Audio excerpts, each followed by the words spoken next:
Mukunda Jewelers, first ever factory outlet opening soon in Jubilee Hills.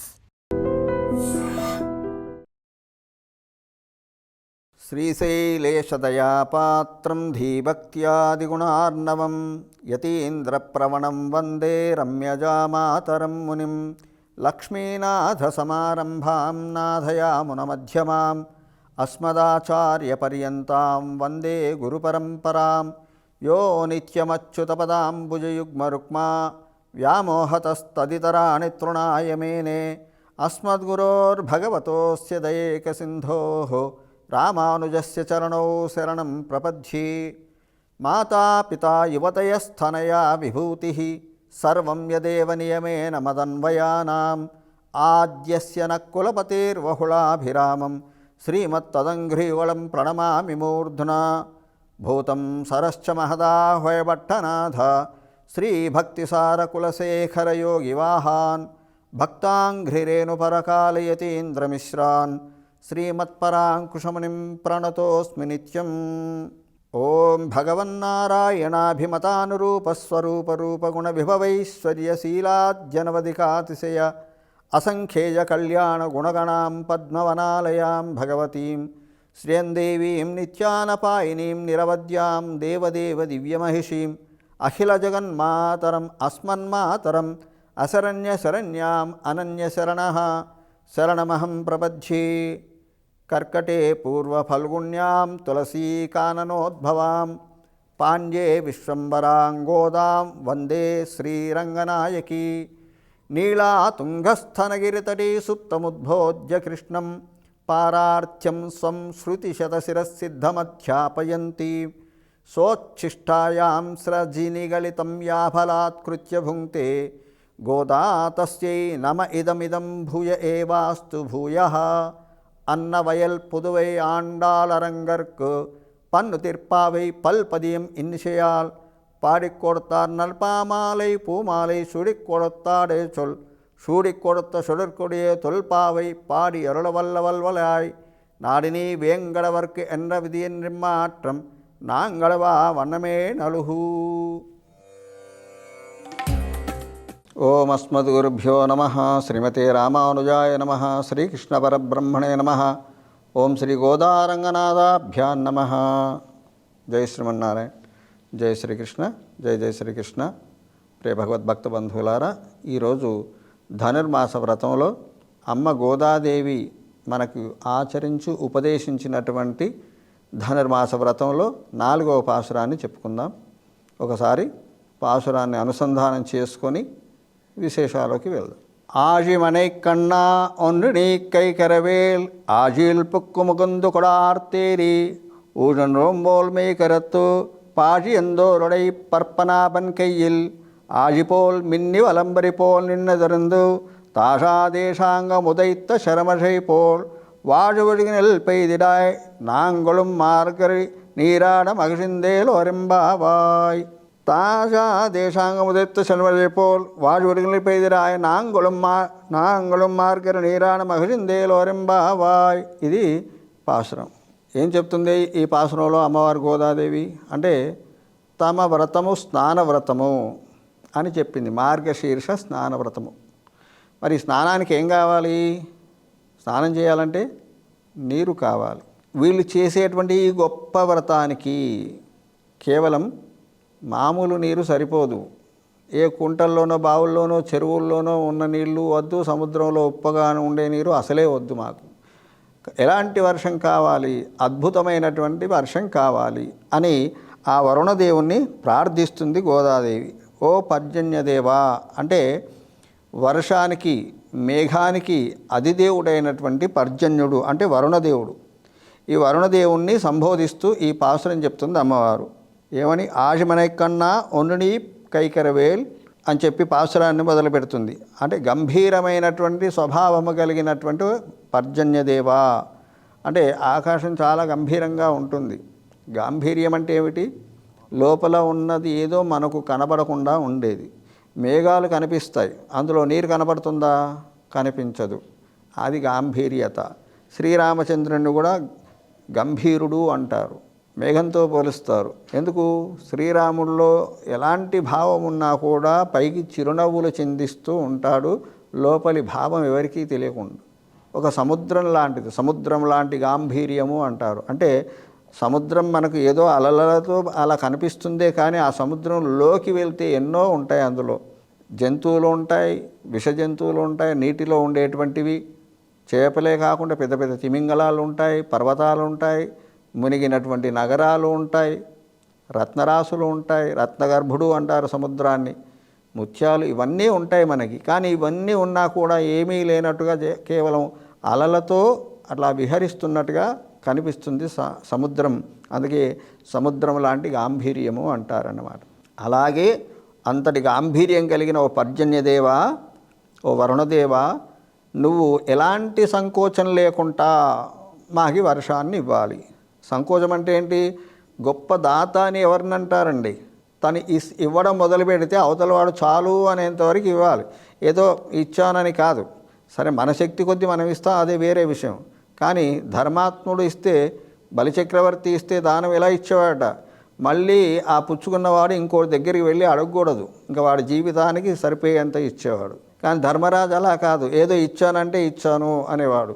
ఒక సందర్భంలో ఇది తెలుస్తుంది, నేను ధర్మాత్మని, నేను దాన ధర్మాలు చేస్తున్నాను అనేటువంటి ధర్మరాజు యొక్క గర్వాన్ని కూడా బలిచక్రవర్తి అనుస్తాడట. శ్రీకృష్ణుని లీల అదొకటి. కాబట్టి అలా నువ్వు సంకోచించకు. ఇవ్వాలా వద్దా, కురవాలా వద్దా, కొంచెం కురవాలా, బాగా కురవా, ఇవన్నీ కాదు. సమృద్ధిగా వర్షించాలి, తద్వారా మేము చక్కగా స్నానం చేయాలి. ఆ తర్వాత నీ వర్షం వల్ల లోకంలో పాడి పంటలు సమృద్ధిగా ఉండాలి. అలాంటి వర్షం నువ్వు మాకు ఇవ్వాలి. తర్వాత మరి అంత వర్షం మేఘం కురియాలంటే ఏం కావాలి? ఆ మేఘం సమృద్ధిగా నీటిని స్వీకరించాలి. ఎలాంటి నీటిని స్వీకరించాలి అంటే చిన్న చిన్న కుంటల్లో, పెద్ద ఏముండదు బావుల్లో. కాబట్టి నువ్వు సముద్రంలోకి వెళ్ళి, సముద్రం మధ్యలోకి వెళ్ళి నీటిని బాగా లాగి, ఈ సముద్రాన్ని, ఈ మేఘదేవుణ్ణి ఆచార్యునితో పోలుస్తారు. ఇక్కడ ఆచార్య అనుసంధానం కూడా జరుగుతుంది ఈ పాసురంలో. ఆచార్యుడు ఎలాంటి వాడు? ఎలాగైతే ఈ పర్జన్యుడు, వర్ణుడు, మేఘము సముద్రంలో నీటిని దట్టంగా స్వీకరించి ఆ ఉప్పు నీటిని మంచినీళ్ళుగా మార్చి మనకు వర్షంగా అందిస్తుంది. ఆచార్యుల కృప అలాంటిది. ఆచార్యుడు కూడా గంభీరమైనటువంటి శాస్త్రాలన్నిటినీ అధ్యయనం చేసి అంత బాధ మనకు లేకుండా దాని సారాంశాన్ని మనకు చక్కగా సులభంగా ఆచరణ యోగ్యంగా అందిస్తారన్నమాట. కాబట్టి ఆచార్యుడు ఆ మేఘం లాంటి వాడు. గోదాదేవి ఇంతకుముందే చెప్పుకున్నాం మనం. ఎలాంటి ఒక పదం వాడినా కూడా అది భగవత్ సంబంధమైనదే ఉండాలి. అన్ని ఉపమానాలు భగవత్ సంబంధమైనవే వాడుతుంది గోదాదేవి. ఇక్కడ ఆ మేఘం ఎలా వర్షించాలో చెప్తుంది. పర్జన్యదేవా, మేము అడిగామని కానీ నీ ఇష్టం వచ్చినట్టు వర్షించకూడదు. నువ్వు మేము ఎలా చెబితే అలా వర్షించాలి. ఎలాగట? పర్పనాగన్, ఆ భగవంతుని యొక్క శంఖం ఎలా ధ్వనిస్తుందో ఆ శంఖంలాగా నువ్వు ధ్వనించాలి. అంటే వర్షం వచ్చే ముందు మనకు ఉరుము వస్తుంది కదా, ఆ ఉరుమును కూడా నువ్వు బాగా ఉరమాలి, గర్జించాలి అని చెప్పట్లేదు. దానికి కూడా భగవంతుని యొక్క అంశను జోడిస్తుందన్నమాట. ఆ భగవంతుని అనుసంధానం చేస్తూ చెప్తుంది. భగవంతుని యొక్క శంఖం ఎలా గర్జిస్తుందో అలా నువ్వు గొప్పగా గర్జించి వర్షించాలి. అంటే మరి కేవలం ఒక గర్జనే వస్తుందా? ఉరుములే వస్తాయా వర్షానికి ముందు? లేదు, మెరుపులు కూడా వస్తాయి. వర్షం బాగా పడింది అనుకోండి, ఉరుములు మెరుపులతో కూడిన వర్షాలు వస్తాయి. మరి ఆ మెరుపు ఎలా ఉండాలి? ఏదో మా కళ్ళు జిగేలు అనేలాగా మాత్రమే కాదు. భగవంతుని యొక్క చేతిలో ఉన్నటువంటి చక్రము ఎలా ప్రకాశిస్తుందో, సుదర్శన మహాజ్వాల కోటి సూర్య సమప్రభ అంటుంది శాస్త్రం. సుదర్శన యొక్క వైభవాన్ని చెప్తూ, అంటే కోటి సూర్యుల తేజస్సుతో విరాజిల్లుతుంటాట సుదర్శన భగవానుడు. మరి ఒక సూర్యుని తాపాన్ని మనం తట్టుకోలేం కదా. కోటి సూర్యులు ఒకసారి ప్రజ్వలిస్తే మన పరిస్థితి ఏమిటి అంటే, అంత కాంతి ఉండాలి కానీ మాపై చల్లదనాన్నే కురవాలి అని భగవంతుని యొక్క శంఖంలాగా ధ్వనిస్తూ, భగవంతుని చేతిలో ఉన్నటువంటి చక్రంలాగా ప్రకాశిస్తూ, ఇంకేమిటి సారంగం అంటే భగవంతుడి యొక్క చేతిలో ఉన్నటువంటి సారంగం అనేటువంటి ధనస్సు ఎలా బాణ పరంపరలను కురిపిస్తుందో, మామూలుగా ఒకటో రెండో బాణాలు కాదు, ఒక్కసారి ఆయన శరానుసంధానం చేసి వదిలిందంటే పుంఖాలుగా వేలుగా లక్షల కొలదిగా బాణాలు వచ్చి పడుతుంటాయి శత్రువులను. అందుకే శ్రీరామచంద్రస్వామి ఒక్కడే ఖరదూషణాది 14,000 మంది రాక్షసుడు ఒక్కడే చంపగలిగినాడు. ఎందువల్ల? అది ఆయన యొక్క ధనస్సు శక్తి అలాంటిది, ఆయన శారంగమైనటువంటి ధనస్సు ప్రయోగించే శక్తి అలాంటిది. కాబట్టి అలాగ నువ్వు వర్షించాలి. అయ్యో మరి భగవంతుడు బాణాలు వదిలిస్తే ఆ బాణాలు వదిలి తీవ్రంగా గుచ్చుకొని వాళ్ళ గాయపరిచి శత్రువును సంహరిస్తాయి కదా అంటే, నీ బాణాలు నువ్వు వచ్చే నీ వర్షపు చినుకులు కూడా అలాగ ఉండాలి. మాకు గుచ్చుకోవాలి. ఎలా గుచ్చుకోవాలి? భగవంతుడి యొక్క పాదాలు మాకు తాకితే ఎంత ఆనందమో, భగవంతుడి యొక్క రూపాన్ని చూస్తే మాకు ఎంత ఆనందం కలుగుతుందో, భగవంతుని మేము స్పర్శిస్తే ఎంత ఆనందం కలుగుతుందో, అలాగా మా పైన మాకు గుచ్చుకోకుండా వర్షం బాగా ఉండాలి. అది మాకు చినుకులు మాకు గుచ్చుకోకుండా చక్కగా చల్లదనాన్ని ఇస్తూ కురవాలి అని చెబుతుంది. ఇదేమవుతుంది? ఈ వర్షం వల్ల లోకాలన్నీ కూడా సుఖించాలి అని అమ్మవారి ప్రధాన ఉద్దేశం ఏమిటి? మేమే కాదు, ఈ లోకాలన్నీ కూడా సుఖించాలి అని చెప్తుంది. నాంగళం మార్గల నీరాడ మగిழிందేలు ఒరింబావాయ్ అంటే ఈ యొక్క ధనుర్మాసం స్వామిగు శ్రీమన్నారాయణునికి సంబంధించినటువంటి వ్రతాన్ని మేము ఆచరిస్తున్నాం. ఈ వ్రతం ఎవరి గురించో చేయట్లేదు మేము, సాక్షాత్తు ఆ శ్రీమన్నారాయణ యొక్క ప్రాప్తి కోసము, ఆయన యొక్క కృపమాపై కలగడం కోసము, ఆయన అనుగ్రహాన్ని పొందడం కోసము, తద్వారా ఈ సంసారం అనేటువంటి సాగరాన్ని దాటి పరమపదాన్ని చేరడం కోసము మేము ఈ వ్రతాన్ని ఆచరిస్తున్నాము. కాబట్టి మేమందరం కూడా ఎవరైతే ఈ ధనుర్మాస స్నానానికి వ్రతానికి సిద్ధపడ్డామో మేమందరము ఆనందించేలాగా కురవాలి ఓ పర్జన్యదేవ అని చెప్పి ఆ గోదాదేవి ఈ పాసురంలో స్వామిని ప్రార్థిస్తుంది, ఆ వరుణదేవుణ్ణి. అయితే ఈ మేఘము మనకి ఆ వర్షం యొక్క ప్రాధాన్యత ఇక్కడ చెప్తుందన్నారు అమ్మవారు. వర్షం అనేది భగవత్ కృపా వర్షము మనపైన కురవాలి. అలాగే చక్కటి వర్షము కురిస్తే ఏమవుతుంది? పాడి పంటలు సమృద్ధిగా ఉంటాయి అని చెప్పి గోదాదేవి చేసేటువంటి వ్రతమే లోకోపకారమైనటువంటి వ్రతము. కేవలం తను తరించడం కాదు, తనకు తరించాల్సినటువంటి అవసరము లేదు. సాక్షాత్తు వైకుంఠం నుండి దిగి వచ్చింది అమ్మ కాబట్టి ఆమె తన ప్రయోజనం కోసం ఈ నోము నోచట్లేదు.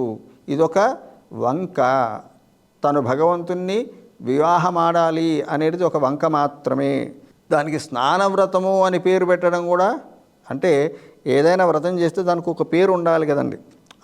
అలాగే దీన్ని స్నానవ్రతము అని పేరు పెట్టింది. ఏం స్నానము అంటే భగవంతుడి యొక్క గుణానుభవ స్నానము. అంటే మనం ఏదో చల్లనీటిలో వేడినీటితో స్నానం చేయడం కాదు, అది శారీరకమైనటువంటి మలినాలను తొలగిస్తుంది. కానీ భగవద్ గుణానుగానం అనేటువంటి స్నానము మనను పవిత్రులను చేస్తుంది. మన ఆగామ ప్రారబ్ధ సంచిత కర్మలన్నింటినీ కూడా తొలగిస్తుంది. కర్మలు 3 రకాలు కదా, ఏమిటి అవి? 1 సంచితము, 2 ప్రారబ్ధము, ఆగామి కర్మలని 3 రకాలు. సంచితము అంటే జన్మల నుండి మనం ఒక కూడబెట్టుకున్న ఒక సంచి లాంటిది అన్నమాట. సంచితము అంటే ఒక కూడబెట్టుకున్నటువంటి పాపరాశి లేదా కర్మరాశి. అంతను మనం ఒక జన్మలో అనుభవించలేము. కాబట్టి మనం ఏ జన్మ ఎత్తుతున్నామో, మనుషులమో పశుపక్షులుగా, ఆ జన్మకు కావలసినటువంటి ఆ 100 ఏళ్ళలో 50 ఏళ్ళలో 60 ఏళ్ళలో మనం జీవించడానికి ఎంత ప్రారంధం అనుభవించాలో అంత మాత్రం మనకి ఇచ్చి పంపిస్తాడు స్వామి బ్రహ్మదేవుడు, రాస్తాడు అంటారు కదా. అది ప్రారబ్ధ కర్మ. 1 సంచితము, నిధి ఉంది అక్కడ చాలా, దాంట్లో కొద్దిగా తెచ్చుకున్నాం అనుభవించడానికి. దీనికే మనం ఇంత అల్లాడిపోతే బాధపడితే మరి అదంతా కర్మ అనుభవించాలంటే ఎవరి వల్ల అవుతుంది? ఎన్ని జన్మలు ఎత్తాలి?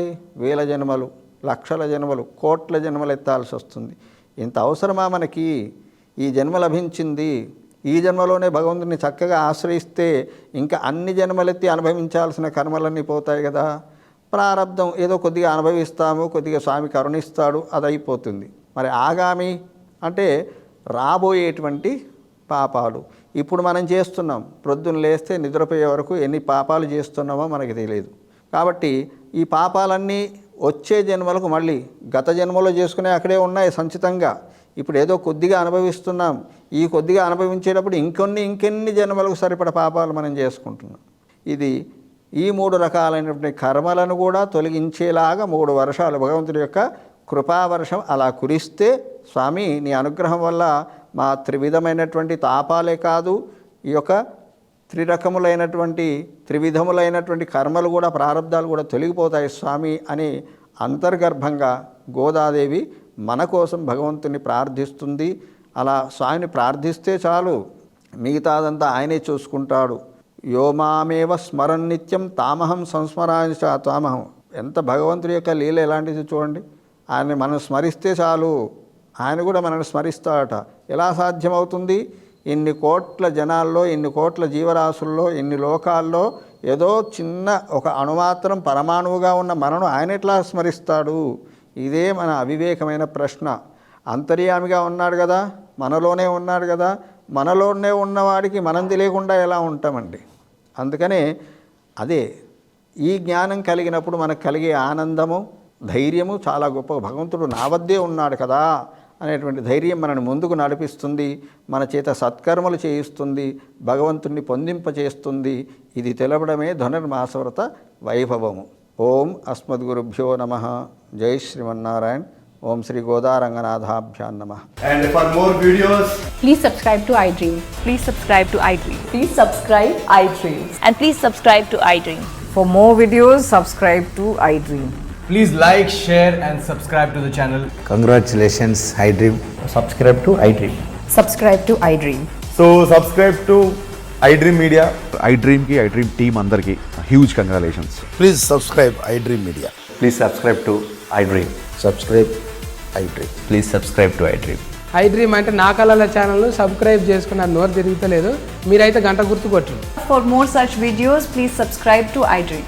Subscribe to iDream. Please subscribe to iDream. Please subscribe iDream Media. Please do subscribe to iDream. Please subscribe to iDream Media. For best entertainment and information, please subscribe iDream. And don't forget to subscribe to iDream.